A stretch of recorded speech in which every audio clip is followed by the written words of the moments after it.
Tense क्या है? Tense है। तो आज क्या चीज़ पढ़ना है? टेंस पढ़ना है। तो टेंस के बारे में तो सबको मालूम होगा, है ना? टेंस को हिंदी में क्या बोलेंगे? काल। काल बोलेंगे। क्या बोलेंगे? काल। सबको मालूम है क्योंकि सब जानता है कि काल कितने प्रकार का होता है ना? सबको मालूम है कि नहीं ले? तो काल कितने प्रकार का होता है? 3 प्रकार। 3 प्रकार। कौन कौन होता है? हिंदी बताओ बोले। भूतकाल, वर्तमान काल, भविष्य काल। वर्तमान काल, भूतकाल और भविष्य काल। भविष्य काल। तो उसी को क्या बोलेंगे हम? इंग्लिश में जो बोलेंगे प्रेजेंट टेंस, पास्ट टेंस और फ्यूचर टेंस। Future tense. देखो ग्रामर जो होता है ना, हिंदी और इंग्लिश का ग्रामर, ठीक है? हिंदी का ग्रामर हो गया और इंग्लिश का ग्रामर हो गया। हिंदी व्याकरण जिसको हम बोलते हैं, जो तुमको हिंदी व्याकरण में पढ़ना होता है वही चीज़ इंग्लिश ग्रामर में ही पढ़ना होता है, ठीक है? यही होता है कि लैंग्वेज चेंज हो जाता है, ठीक है ना? तो जैसे तुम हिंदी में काल पढ़ते हो उसी प्रकार यहाँ पे हमको टेंस पढ़ना है। क्या पढ़ना है? टेंस। तो टेंस का कितने प्रकार का होता है? 3 प्रकार होता है। टेंस कितने प्रकार का होता है? 3 प्रकार। 3 प्रकार का। प्रेजेंट टेंस, पास्ट टेंस और फ्यूचर टेंस। ये सारा टेंस का 4 को फॉर्म होता है। कितने फॉर्म?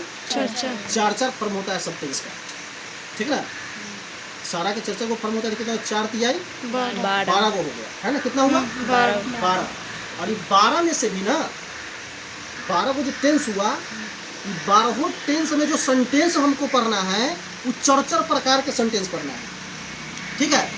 12 टेंस में से जो सिंपल रूप से जो सेंटेंस हमको पढ़ना है वो 4 प्रकार का सेंटेंस टेंस में हमको पढ़ना है। समझ में आ बात? जैसे कि present tense, past tense, future tense, है ना? तो प्रेजेंट में हम लेंगे तो simple present tense, present continuous tense, present perfect tense, present perfect continuous tense. उसी प्रकार past tense, simple past tense. Simple past tense बोलो या पास्ट इंडिफिनिट, ठीक है ना? तो simple past tense, past continuous tense, past perfect tense और past perfect continuous tense. उसी प्रकार होता है simple future, simple future tense, future continuous tense, future perfect tense और फ्यूचर परफेक्ट कंटिन्यूअस टेंस। इस सब का क्या होता है ना, जैसे कि सिंपल प्रेजेंट टेंस हुआ, क्या हुआ? सिंपल प्रेजेंट टेंस हुआ। इसका 4 को फॉर्म पढ़ना पड़ता है। क्या को फॉर्म? 4 फॉर्म इसका पढ़ना पड़ता है। जैसे कि सिंपल में ही जो है ना, सिंपल प्रेजेंट टेंस में कितने सेंटेंस पढ़ना है? 4 सेंटेंस पढ़ना है। जैसे कि अफर्मेटिव, है ना? सिंपल प्रेजेंट टेंस में अफर्मेटिव सेंटेंस पढ़ना है, नेगेटिव सेंटेंस पढ़ना है, इंट्रोगेटिव सेंटेंस पढ़ना है और इंट्रोनेगेटिव सेंटेंस पढ़ना है। उसी प्रकार क्या होता है कंटिन्यूअस में, प्रेजेंट कंटिन्यूअस में पढ़ना है अफर्मेटिव, नेगेटिव, है ना? इंट्रोगेटिव और इंट्रोनेगेटिव।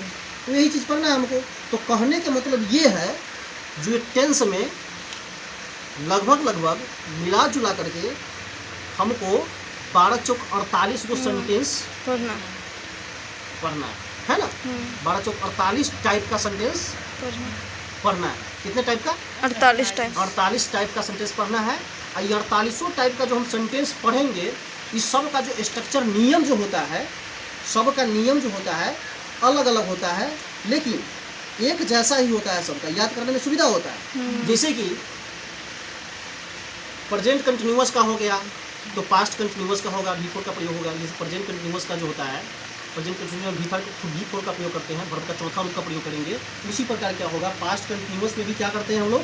वर्ब का चौथा रूप ही प्रयोग करते हैं। उसी प्रकार फ्यूचर कंटिन्यूअस में भी क्या करते हैं? वर्ब का चौथा रूप ही प्रयोग करते हैं। समझ में आ रहा बात नहीं? तो ये चीज़ है।